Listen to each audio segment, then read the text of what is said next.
Welcome back, everybody. This is your host, Mitchell, from Notorious Radio 718, and you're watching Fight Pass with Mitch. So let's get into it. This Saturday, UFC 278 at Salt Lake City, Utah, Vivint Arena. We have what Uncle Dana finally has to give us.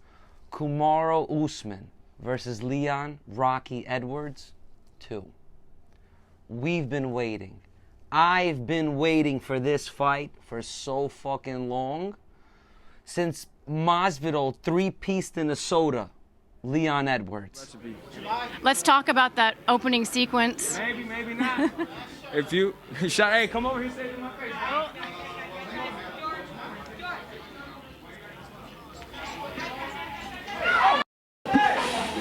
Finally, we're getting this fight. So let's get into the details. There's not a lot that you guys don't know about the pound-for-pound king. Currently, my most favorite fighter, Kamaru, the Nigerian Nightmare Usman. He's coming in as the heavy favorite at minus 380, and there's no doubt the Notorious Radio is rocking with Kamaru Usman. He's 20-1. He is undefeated in the UFC. His only loss was in some outside promotion, but don't even worry about that. He's beat Colby Covington 2 times, Jorge Masvidal 2 times, his own sparring partner, Gilbert Burns, Tyron Woodley, RDA, Damian Maia, and he already beat Leon Edwards in 2015. As you know, he's one of the original Blackzillas, fighting out of Henry Hoof's gym, which is now Sanford MMA. Incredible gym. But since he had to go against that matchup with Gilbert Burns, he actually had to switch camps, and I think that's what made him evolve. So his new coach is Trevor Whitman, and he has made Kamaru look fantastic. If anyone thought that he was just a pure wrestler, going back, that Masvidal fight where he knocked him out cold, it should be a big wake-up call. This guy is a complete fighter. Not only has the cardio to back it, not only he's a world-class wrestler, but his hands are violent. He carries dynamite in both hands. But let's go against the challenger, the number 2 ranked Leon Rocky Edwards. He's 19-3. His last win was against Nate Diaz, which was a good fight. It was fun. I enjoyed it. He had a no contest against Bilal Muhammad. He beat RDA, he beat Gunnar Nelson, and he beat Donald Cerrone. All these guys are not as good as Kamaru's resume. I mean, he's a plus 310 underdog, and it's for a reason. I don't see anything that Leon can bring Saturday night that can necessarily challenge Kamaru Usman. I just believe he is getting better and better, and he is running through the division like Bang Bros. This is not a joke. He is dogging out this division. He might have to move up a weight division after this. Who knows? Maybe he'll even retire after this fight. At this point, he's coming off a surgery. He took his time. He healed. He did his therapy. And he's going to put on a show in Salt Lake City, Utah. And that is the main event. Notorious was without a doubt. Our money is on the Nigerian Nightmare at minus 380. For the next co-main event, we have, I don't even like this guy that much. This is Paulo Costa, the number 6 ranked middleweight. And what kind of upsets me is his last loss was at 205. He fought Marvin Vettori. He couldn't even make weight. So right now, he's going to go against Luke Rockhold, whose last fight was in 2019. And don't get me wrong, Luke Rockhold in his prime was an amazing fighter. He's a former Strikeforce champion. He's a former middleweight champion of the UFC. He beat Chris Weidman in 2015, but he also had that loss when he lost his title to Michael Bisping. And he did beat Michael Bisping once prior. His last fights where he lost to Jan Blachowicz, he tried to make a light heavyweight debut. It did not turn out well. Jan broke his jaw. You obviously remember The Yoel Romero fight, which was incredible. At the end, he gave him a little kiss on the lips, which was fucking hilarious after he knocked his face out cold. And then his last win was against David Branch in 2017.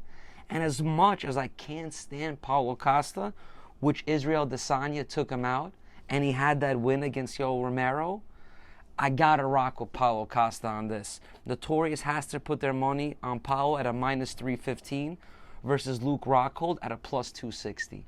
I just think age at 37 years old and that ring rust going against honestly a prime contender, as long as he can make weight, I think he should seal the deal. And Luke Glassjaw Rockhold is going to take another paycheck, and I think this might be his absolute last fight in the UFC. I just think Uncle Dana is not going to let this guy get punished. He's too much of a pretty boy.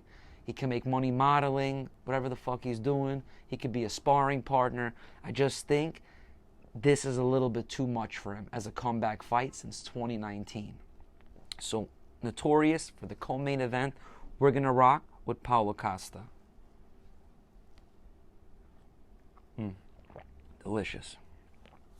The next fight is my absolute key fight to watch for this entire night.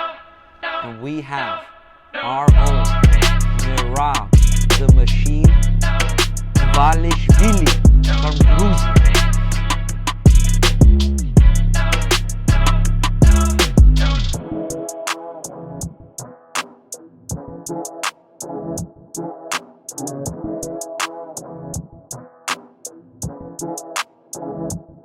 And this guy is a machine for a reason. Machine! He is an absolute freak, cardio machine, bantamweight animal, carries immense wrestling, great background, fighting at a law MMA. He trains with Aljamain Sterling, Naz Sadikov, Charlie the Cannibal, Dennis Bazookia, the whole Strong Island, Matt Frivola. I love this camp. But we cannot forget he's going against a legend. This is an amazing fight for Merab. Uncle Dana gave him Jose Aldo. I mean, you have to know who the fuck this guy is. If you watch UFC and you don't know who Jose Aldo is, don't even watch my show. This guy is an absolute legend. He was the featherweight king until Conor McGregor knocked him out in the first round. He still came back, lost twice to Max Holloway. That didn't defer him. He fucking fought Volkanovski, lost. But instead of calling it quits in his early 30s, he went to the bantamweight division, where he had a loss to Marlon Moraes. He lost to Peter Yan. But now he's on a 3-fight win streak. He beat Chito Vera. He beat Pedro Munoz.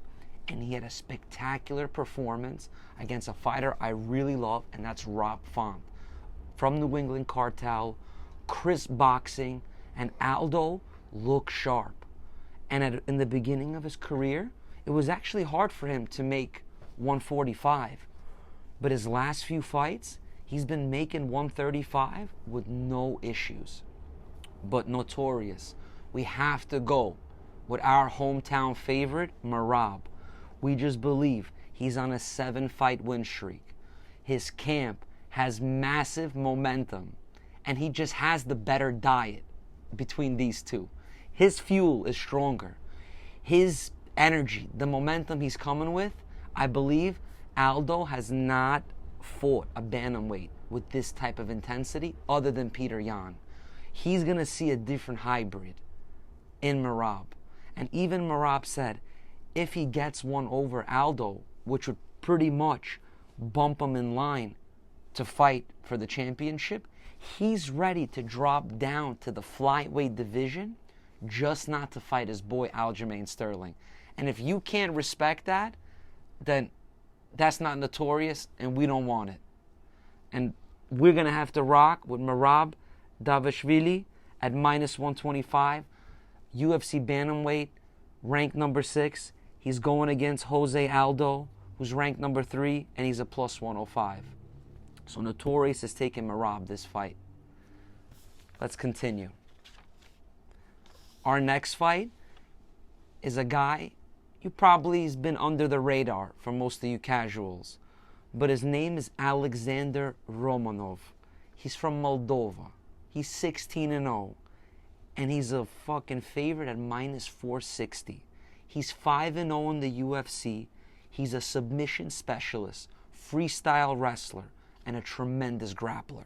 He's going against a savvy UFC veteran from Poland, Marcin Tybura, ranked 11. Romanov is ranked 13 in the heavyweight division. The heavyweights have been dying for a talent like this. We need Romanov to kind of climb up the ranks because we have no idea the potential that he's holding. He's huge. He can wrestle. His ground and pound is absolutely incredible. And if you haven't heard of him, well, I'm telling you, Utah, you are in for a big fucking treat. I love that Uncle Dana and the matchmaker Sean Shelby, Mick Maynard, gave him Marcin. Marcin has beat Spivak. He's beat Max Griffin. He's beat Ben Rothwell. He's beat Greg Hardy. He's beat Walt Harris. But when he fought his last fight against Alexander Volkov, he lost. So he's a great UFC veteran. He's 22-7, going against undefeated Alexander Romanov at 16-0. This is going to be a really fun fight, but I do believe that Romanov is going to run through Tybura. He has no idea how talented this guy is. He signed with the UFC, I think a little late, but we are dying for heavyweights of this caliber in the division. I'm tired of seeing the same guys getting cycled through. I love these up-and-coming contenders, prospects, whatever you want to call it, come into that top 10 and really show what they can do. So please, we got Poland versus Moldova.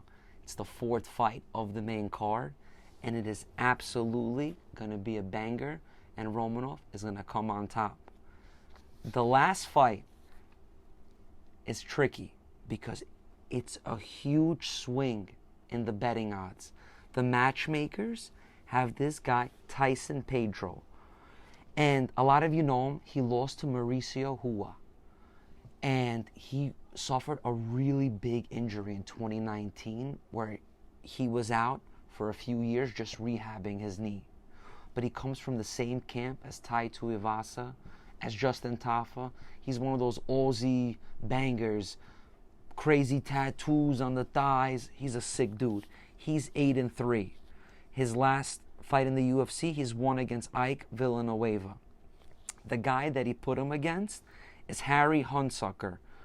He was a former heavyweight, and he lost actually to both training partners of Tyson Pedro. So he lost to Justin Tafa, and he lost to Tai Tuivasa.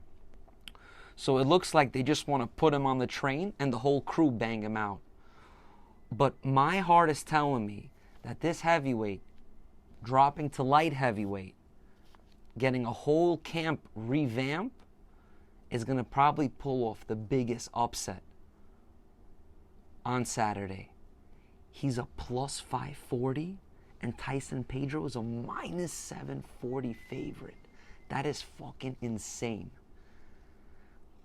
As many people are going to try to play it safe and take Tyson Pedro, for some reason, my gut is telling me that Harry Hunsucker is going to come with the biggest upset of the night. So this will be the opening fight. It's going to be in Utah. The fucking white people out there are going to be going crazy for this event. You got Kamaru, Usman, Leon Edwards, too. I mean, you guys wanted it. Notorious Radio has been asking for this for a long time. And Uncle Dana is finally delivering us the goods. But guys, always remember to like, follow, subscribe us on all platforms. And remember, if it ain't notorious, I don't want it. This is your host, Fight Pass with Mitch. Please tune in, and we'll see you again.